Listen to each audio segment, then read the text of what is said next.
সাজুগুজু করে আমারে ধাক্কা দিয়ে ফালাইয়া শালির দিকে করে দেখেন কেমনে দৌড়াইয়া যাইতেছে এই দৃশ্য। ফ্ল্যাশব্যাক। কয়দিন আগে জামাই রেলে হ্যাঁ একটা সুপার শপের মধ্যে গেছিলাম, হ্যাঁ এর মধ্যে এক পিচ্ছি আমার এদিকে কইতেছে আপু কেমন আছেন, আমি কইলাম ভালো আছি। আমার জামাই রে দেখা কয় আঙ্কেল কেমন আছেন, এটা কোনো কথা? আমারে কয় আপু, আমার জামাই রে কয় আঙ্কেল। এদিকে জামাই রে গিয়ে বলি তুমি একটু সাইজা গুজা থাকতে পারো, হ্যাঁ আমাদের কি এমন বয়স হয়েছে একটুখানি সাজুগুজু করতে পারো না? এদিকে কোজিক সোপটা আছে সেইটা দিয়েও তো এটলিস্ট মুখটা ধুইতে পারো, মুখের দাগ ডুগ গোলা যাইলে এই বয়সে কি আমি আবার বিয়ে করবো যে মুখের দাগ যাইতে হবে? কি আশ্চর্য কথাবার্তা, তোমাকে আবার বিয়ে করতে কে বলেছে? তুমি কি স্ত্রীর জন্য একটু সাজুগুজু করতে পারো না? স্ত্রীর জন্য সাজুগুজু করলে কি আবার বিয়ে করতে হবে? মানে বেড়াদের লজিক আমি বুঝি না। তোমার এতে বেশি কিছু ইউজ করতে বলি নাই, এই কোজিক সোপটা দিয়ে মুখটা একটু সুন্দর করে ক্লিন করবা, দেখতে ফ্রেশ লাগবে, মুখের দাগ দুগ গুলা যাবো। কে বুঝায় কার কথা, কারে বুঝামো কিসের কথা? এইদিকে বইনে ফোন দিয়া কয় দিদি তোমার একটা সারপ্রাইজ দেওয়ানের আছে। আমি কই কোনো সারপ্রাইজ দেওয়ানের মতো মুডের মধ্যে নাইলো। সেরিয়া কয় দিদি তোমার স্বামী কোথায়? আমি কইলাম আমার স্বামী কোথায় মানে এই কথা শুনতে না শুনতে বেড়া এসে হাজির এলো। বেড়ার এই সারাতে কইলাম তুমি চুপ করে থাকো, তোমার শালি ফোন দিয়েছে। এই কথা শুনে স্বামী বলতেছে ও ফোন দিয়েছে, ওকে বাসায় আসতে বলো, বাসায় আসতে বলো, তাড়াতাড়ি ওকে বাসায় আসতে বলো। এই কথা বলতে না বলতে ওই দিক থেকে সেরিয়া কইতাছে দিদি আমি তোমার বাসার নিচে চলে এসেছি।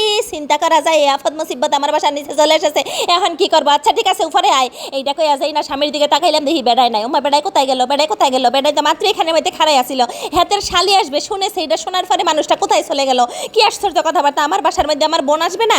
এইটা শুনে সে কোথায় চলে গেল? তারে খুঁজতে খুঁজতে এইদিকে আমার রুমের বাথরুমের মধ্যে গিয়ে যেই জিনিস দেখলাম সেটার জন্য তো মোড়েও প্রস্তুত ছিলাম না। আমি নিজের চোখকে বিশ্বাস করতে পারতেছিলাম না বেড়া এগুলা কিতা করতেছে। বেড়ায় 4G স্পিডে আমার কোজিক সপটা লইয়া গালের মধ্যে দরমরো জাপা করে ঘষে যাইতেছে।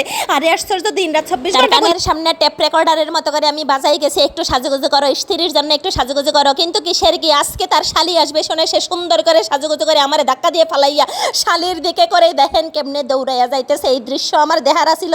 বেটা তুমি জীবনে আমার জন্য একটুখানি সাজলা না, আর তোমার শালি আসবে শুনে তুমি এইভাবে মাথার চুলহীন মাথারে এমনি আশ্রয় শালিরে দরজা খুলে দিয়ে শুভেচ্ছা স্বাগতম জানাইতে না জানাইতে শালি বললো ও মাই গড দুলাভাই আপনাকে এত সুইট লাগতেছে কেন? দুলাভাই করলো কে জানে কিসের কেরামতি, আমি তো কোনোদিন কারোর জন্য সাজি নাই।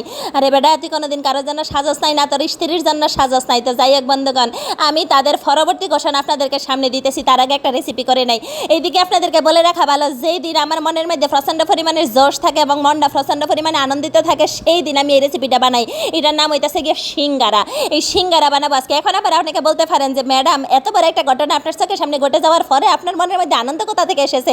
আরে ভাই আনন্দ আনলেই আনন্দ, আনন্দ না আনলেই নিরানন্দ। তো শুধু শুধু কোনো দরকার আছে বোনের সাথে স্বামীকে সন্দেহ করার? আফটার অল আমার বোন মানে তো তার বোন, তার বোন মানে তো আমার বোন। তো যাই হোক এইভাবে করে করে আমরা সকলতে মিলে মিশে থাকি। এখন অনেকে আমার গালমন্দ চাইলে করতে পারেন, কিন্তু আমার কথা হইলো গিয়ে গালমন্দ বাদ দিয়ে আগের রেসিপিটা দেখেন। তো এই যে দেখেন এই জিনিসটারে সুন্দর করে নামাই নেওয়ার পরে ওইদিকে যে ডোডা ছিল সেইটারে এখন আমি চলে যাব বেলাবেলি করার জন্য।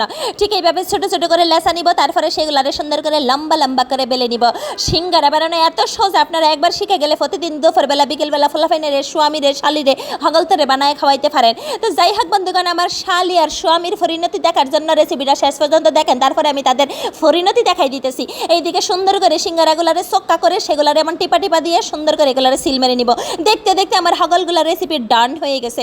এমনিতেই মাথাটা গরম ছিল, তার উপরে আরো একটু গরম করার জন্য কারেন্টটা চলে গেল, যার কারণে চলে আসলাম রান্নাঘরের মধ্যে। বন্ধুগণ দেখেন কি সুন্দর হালকা আছে একেবারে লাল লাল করে সিঙ্গারাগুলা মুচমুচ্চা কইরা ভাইজা তুইলা নিব। ভাঙার পরে দেখেন কি সুন্দর ভিতর দিয়ে একেবারে মাখো মাখো হয়ে গেছে। নিশ্চয়ই অনেকে চিন্তা করতেছেন এই সিঙ্গারা আমি তাদের শালি দুলাভাইকে খেতে দিছি, একদমই না। সিঙ্গারাগুলো আমি খাইতে খাইতে আমার স্বামীর খোঁজ নিতে গিয়েছিলাম, গিয়ে বললাম তোমার জন্য সেজেছি অনলি ফর ইউ। আর তুমি শোনো আজকে খুব সুন্দর করে যতক্ষণ পর্যন্ত না এই কোজিক সপটা শেষ হইতেছে ততক্ষণ পর্যন্ত মুখ ধুইতে থাকবা, যতক্ষণ পর্যন্ত না মুখের দাগ উঠে যাইতেছে।